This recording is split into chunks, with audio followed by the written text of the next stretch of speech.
The building exhaled a furnace breath that tasted like pennies and soot, and the ceiling sighed before it screamed.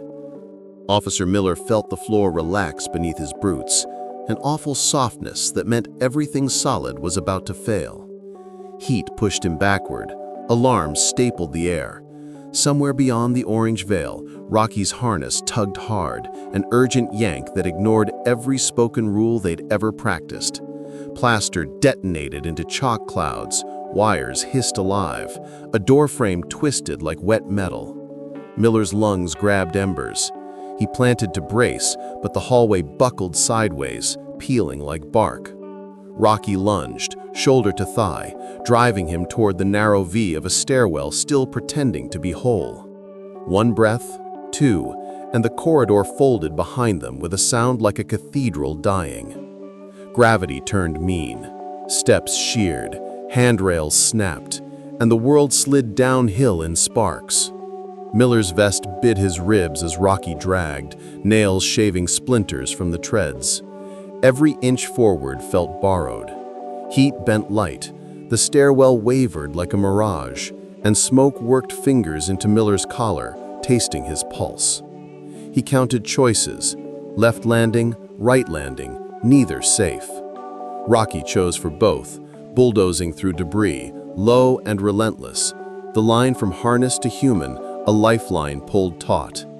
A beam caved, spraying a constellation of burning insulation. Time narrowed.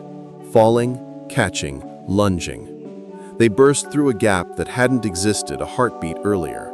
Behind them, the ceiling finally let go. The collapse spoke in syllables of thunder, rolled down the hall, and swallowed everything that hesitated. A pocket of air waited like a forgotten mercy. Miller crashed into it, tasting cooler oxygen that hadn't yet learned fear. Rocky stayed pressed to him, chest heaving, ears pinned against the siren howl of metal warping. The dog's coat singed along the ridge of his back, hairs curled like blackened grass. His eyes never left the path ahead. Miller read the signs: draft patterns, smoke density, heat shimmer, years of training struggling to keep pace with chaos. A window rattled in its frame, cracked into veins, then burst outward under the building's pressure. Fresh air knifed in, fire leapt to greet it. Rocky shoved Miller sideways as glass snowed past. They ran bent and narrow, two shadows stitched together by grit and leash, racing the fire's new appetite.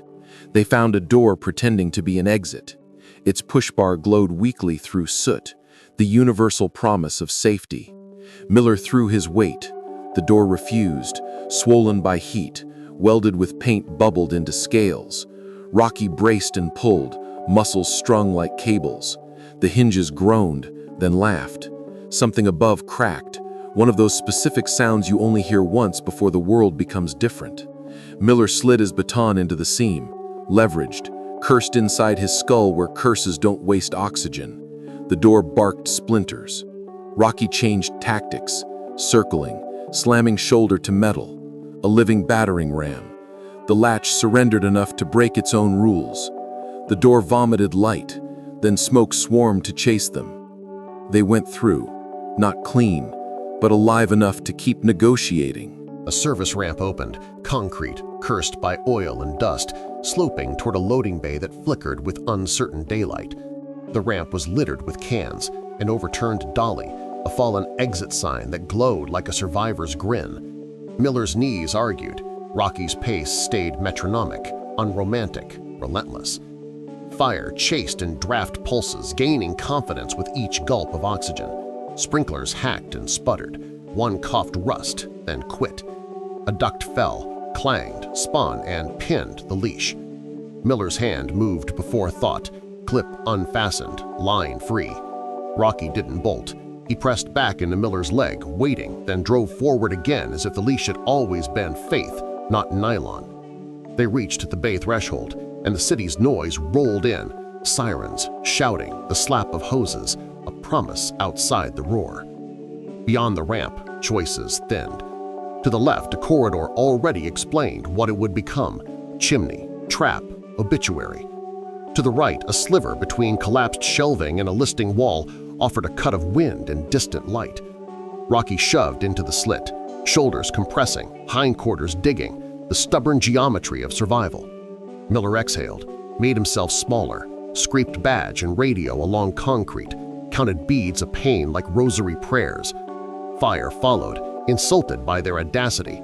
A box of old records ignited behind them, throwing paper confetti into flame. Rocky paused exactly once, looked back, verified Miller was still attached to the world, then surged. The wall finally quit pretending and dropped the chunk the size of a small coffin. It missed them by a sentence. They spilled into air that knew how to move. Crosswind tore smoke into rags. A ladder company shouted coordinates that didn't matter here. Another unit aimed a fan that bullied fresh air into the building's throat. Miller tumbled to one knee.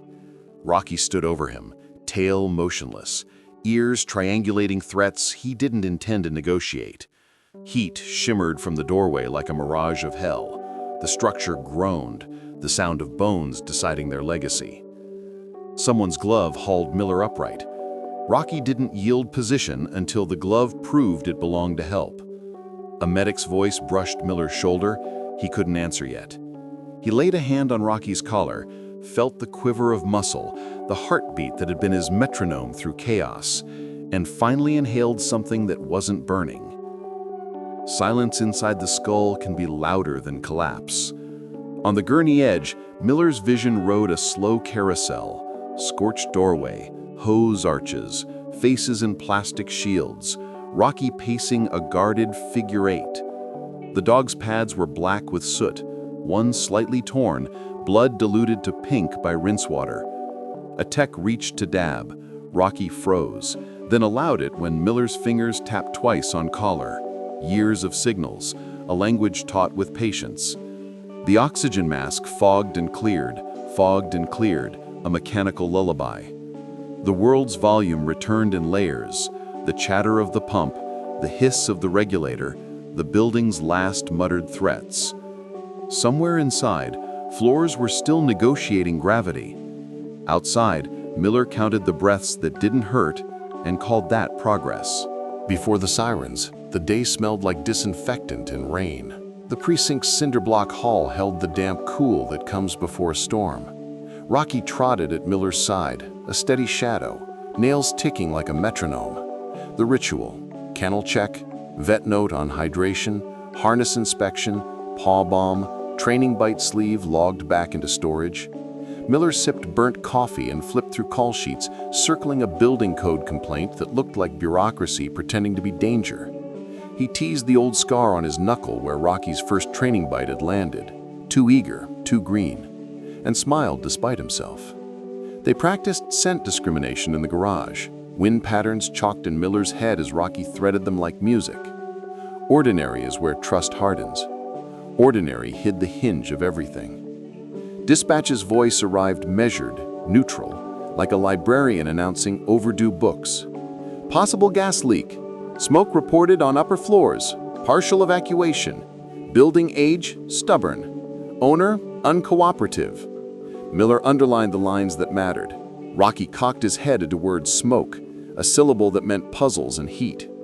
They rolled out with sirens low, rain-pricked asphalt turning mirror slick under city lights. The building stood on the block like a tired promise, brick tattooed by time, windows half open, half sooted, all opinionated. Residents lingered on the curb, clutching leashes, keys, photos, the weight of small lives interrupted. Fire crews staged, measured, argued with old pipes that held grudges. Miller's job was inside. Rocky's job was Miller. They crossed the tape into a smell of dust that knew secrets and didn't plan to share. The lobby carried echoes of 100 dinners, 1,000 arguments, and one very recent fear. Heat whispered rather than shouted. Smoke braided along the ceiling like uncertain handwriting. Rocky paused at the threshold, drew air down long and slow, nostrils working, proof, pupils tightening. He leaned a fraction to the left, toward a maintenance door that claimed irrelevance. Miller logged it, but protocol and a lieutenant's gesture pushed them to the stairwell for an upper floor sweep. On step 3, Rocky hesitated, a quarter-inch hitch that would have gone unseen by anyone who hadn't lived 3 years at the far end of this leash. Miller filed that too. The stairwell smelled like old paint, warm metal, a rumor of diesel. A rumor can be wrong. Rocky's hunches rarely were. On the 4th floor, Rocky's pattern broke entirely. He barked, single sharp reports that Miller could count between. He pulled left against the plan, toward a service corridor not on their suite map. Miller considered the push of protocol, the poetry of procedure designed to keep people alive. He considered the physics of trust, mass times acceleration equals survival. Rocky yanked again, harder, then refused the heel that usually snapped them back into choreography. No growl, no panic, just insistence. Miller put a hand to the wall and felt heat traveling in secret behind plaster. Pipes complained in a register that translated to "get out now" in any language. He weighed it all, and protocol blinked first. They pivoted into the corridor, and the building's attitude changed from simmer to plan. The maintenance store Rocky had scented earlier lived here too, now beating faintly under fresh paint. The handle vibrated with a tremor that felt like a heart you didn't want to meet. Miller knocked once out of habit, then laughed at himself for manners. Rocky's nose pressed the seam. His breath fogged lacquer into an oval. Miller popped the latch. Heat unrolled like a red carpet you couldn't walk. Inside, a crawlspace of ductwork, wiring, and a snarled knot of illegal repairs that looked inventive and lethal. Fire had started where corners were cut, then wandered, then planned. Rocky sneezed, shook ash from whiskers, then stared past Miller, deeper into the building's ribs where pressure built and waited for a bad decision. The clock didn't have numbers anymore, only fewer ticks. Every system in the building began to disagree. The ducts carried heat like gossip. A backdraft flirted behind a door at the corridor's far end, smoke drawing inward like breath before a shout. Miller felt the draft on his neck and pictured it in cross-section, arrows and swirls overlaid on the architecture. Rocky refused to budge from a point that wasn't on any diagram, pointing his body at a load-bearing wall Miller hadn't planned to question. He listened, boots whispering, wires humming, a pop like a knuckle cracking somewhere overhead. The air tasted wrong, chemic and sweet. Rocky barked twice, low and decisive. Miller keyed his radio, gave coordinates nobody loved, and moved the way you move when you know the future wants to make you late. There's always a hinge where the story could still close gently. Miller felt it as a pressure on the skin, the body's tide pulling out before the wave arrives. Rocky's fur lifted along his spine in a living isobar. The corridor grew thinner, the light flatter. Somewhere behind them, an exterior door opened to accommodate hose teams, and the building inhaled. The inhale changed everything, oxygen feeding a private dragon. Heat found its shape. A sound began, remote at first, like a train entering a tunnel you didn't know was under your feet. Rocky dropped his center of gravity, muscles coiling into idea and action. Miller's hand closed around the harness handle without looking. When the first ceiling anchor failed, it sounded exactly like the start of a sentence they couldn't afford to finish. Ceiling panels shattered in a sequence genesis. The floor flexed as joists threw up their hands. The train sound became the whole language. Rocky launched, body low, a wedge of intent slamming into Miller's thigh to pivot him. They missed the first slab by a breath. The second chased them with a predator's timing. A curtain of dust erased depth, turning distance into guesswork. Miller shut one eye to preserve a clean lens, blinked the other into grit, and let the harness drag set the path. An exit sign guttered, the last heartbeat of a star. They hit the stair mouth. The stair answered with a cough and drop. Gravity clenched. They tumbled, slid, bounced, caught. Rocky never released forward pressure. Motion became survival's only verb, and they conjugated it together. At the base of the stairs, the world narrowed to a torn rectangle of daylight. Between them and it, obstacles queued like bad intentions. A toppled vending machine bleeding candy. A spray of glass glittering like bait. A girder settling into a sulk across their line. Rocky threaded angles, found the seam beneath the girder, belly crawled with a soldier's stubbornness, and looked back once. Confirmation, not pleading. Miller went prone, vest scraping, radio biting hip, shoulders filing themselves down to fit. Heat licked his calves. Time measured itself in crackles. The vending machine shifted, a coin in the throat of fate. Rocky surged, teeth to harness webbing. Braced, pulled. Miller slid another inch, then another. The daylight swelled until it became a door, and the door learned the shape of escape. Outside, sirens partitioned the sky. Hoses stitched silver arcs across the street, steam blooming where water insulted flame. Miller landed hard on city grit, the taste of nickel gone, replaced by the municipal tang of hydrant spray. Rocky circled once, then planted like a sentry over treasure. Hands arrived, gloves, gauze, orders. A lieutenant counted heads. A resident sobbed names. A firefighter swore at a stubborn coupling. The building muttered slurs in creaks and knocks. Miller's chest lifted, held, released. He reached to unclip the harness to spare Rocky's chafed fur. The dog tolerated the mercy and then leaned back in, as if a leash existed anyway, braided from duty. They had escaped. But escape isn't ending. It's choosing what to do with the second chance the fire didn't want to give. Pain announced itself with an overdue bill. Left shoulder strained, ribs bruised, forearm laced with kisses from glass. Miller's helmet showed a dent that would become a keepsake. Rocky's checklist: pad torn on the right forepaw, singe marks along the withers, whiskers curled to punctuation marks. The vet on scene flushed the paw while a medic checked Miller's oxygen saturation and made faces that meant bureaucracy later. Rocky accepted bandage, tolerated ointment, sniffed the gauze like a receipt. The building lost another slice of itself, collapsing inward with the resigned tone of a tired giant. Applause rose from the crowd. Misplaced or perfectly placed, depending on whether you think survival deserves ovation. Miller touched Rocky's ear with the thumb that always lands there. The dog leaned in, permission granted. In the rehab tent, the air smelled like rubber and citrus wipes.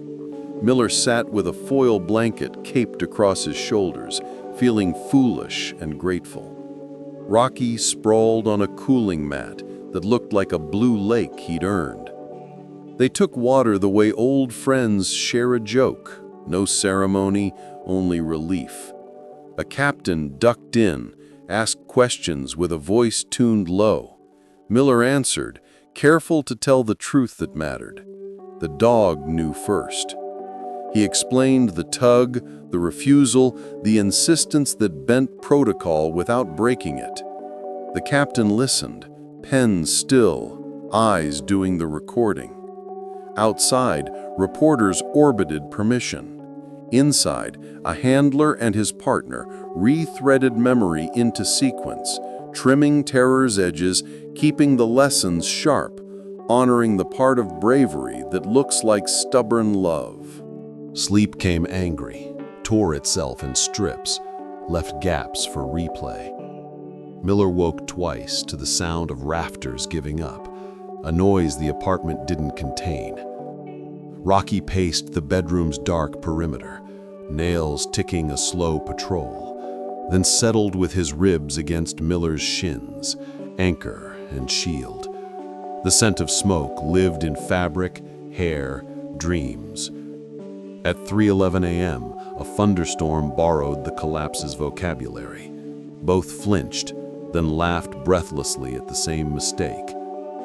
Miller checked Rocky's paw, replaced the bandage with the ceremony of gratitude. He whispered nothing, because words are ladders that don't always reach, and silence can be a roof.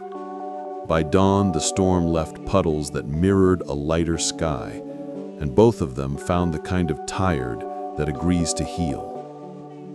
Morning made heroes out of headlines.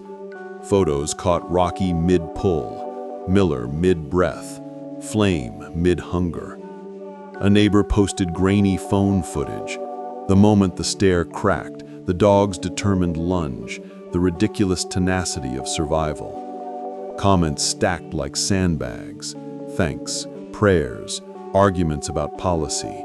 A poem from someone who once watched a different building burn. At the precinct, coffee upgraded and pastries multiplied. Rocky endured hugs from people who don't understand working dogs and tolerated it because kindness is also a job. Miller filled forms that felt like retelling a ghost story. The chief shook his hand, then Rocky's paw, which Rocky offered with professional boredom.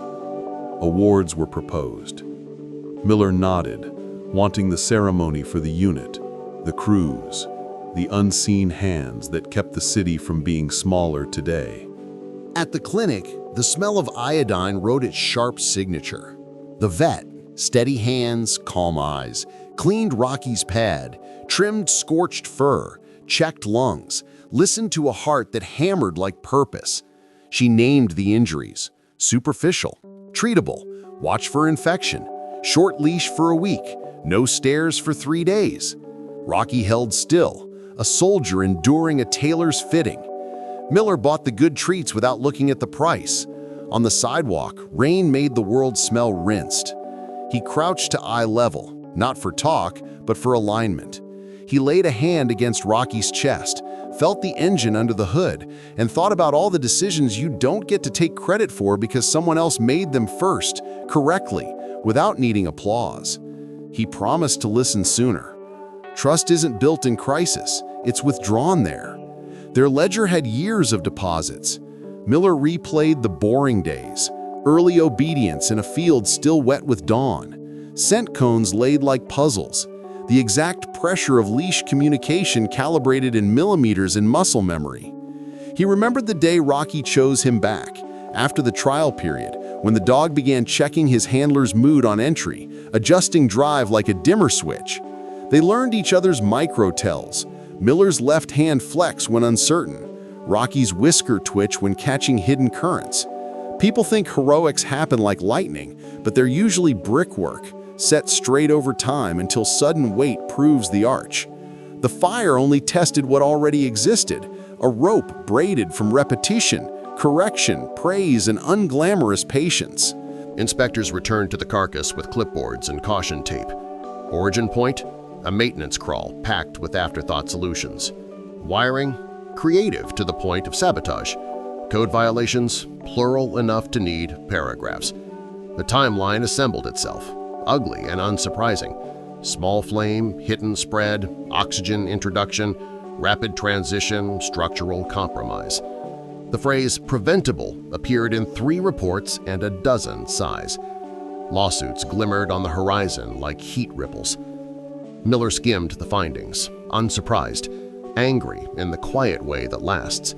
He added one note of his own. Canine alert preceded structural failure by minutes, maybe life-saving ones. He underlined it twice for the record and once for his private ledger, where the entries are simple: listen, learn, owe, repay. The auditorium smelled like old wood and new polish. A brass band rehearsed sincerity. People wore their best versions of themselves. On stage, a podium waited for sentences that understand weight.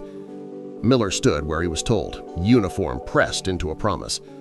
Rocky wore a tailored vest that didn't care about cameras. When the citation was read, phrases like "conspicuous courage" and "above and beyond," Miller's eyes slid to the dog who doesn't read English and understood everything anyway.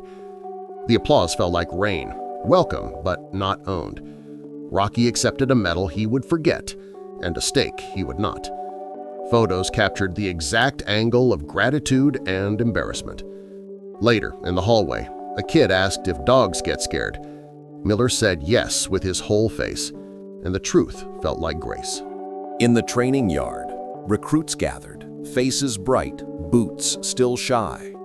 Miller spoke in the language of after, what heat feels like when it decides it knows your name, how floors soften into lies, how a dog's refusal might be the only vote that counts. He showed them Rocky's harness, the scuffs and burn-polished buckles, the grip mark where survival held on.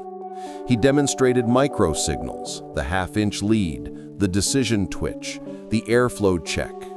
He didn't sell heroism, he sold homework. Rocky moved among the recruits, collecting pats, calibrated to accept affection without losing purpose. The lesson ended with the simplest command, disguised as a story. Trust is a tool you sharpen daily, and on the day the world tries to take what you love, you'll need it sharp enough to cut fate. Months later, the block learned a new skyline, scaffold ribs, a mural blooming where smoke once wrote. Night buses sighed, hydrants glinted. Windows carried 1,000 small domestic fires that cook and comfort without devouring. Miller walked the route again, not courting ghosts, just keeping a promise. Rocky padded quiet, heeled pads black as punctuation. They paused at the place where the door had lied and the air had argued. The city exhaled in distant sirens and nearer laughter. Memory didn't burn. It smoldered, warm enough to teach, but not to consume. Miller scratched Rocky's chest and felt the thrum that still answered the world. The leash between them weighed almost nothing and everything. They turned for home, choosing ordinary, the bravest ending most stories never get to keep. Some mornings demand truth without makeup. Miller stood before the mirror, uniform neat, eyes older, mouth undecided. He lifted the metal box, opened it, closed it again. Rocky yawned a cavern of pink and promise, then nudged the door with a nose that always votes for motion. In the mirror, the pair looked like a unit, the way a scar looks like a story you survived. Miller touched the spot on his vest where heat had kissed through. The fabric remembered. He measured pride carefully, kept it useful, like a tool you reach for often and maintain. The day waited, ordinary as bread. They stepped into it together, not because heroism calls, but because duty does, daily, whispering the small orders that build the city that can sleep. When people ask what bravery looks like, Miller remembers the pull that ignored protocol and negotiated with fate. He remembers a dog's shoulder slamming his thigh, a harness line singing tight, the sound of a building deciding and a partner deciding faster. He remembers aftermath, bandages, forms, quiet hands, a city's grateful noise. But legacy isn't a single event, it's a habit shaped by days.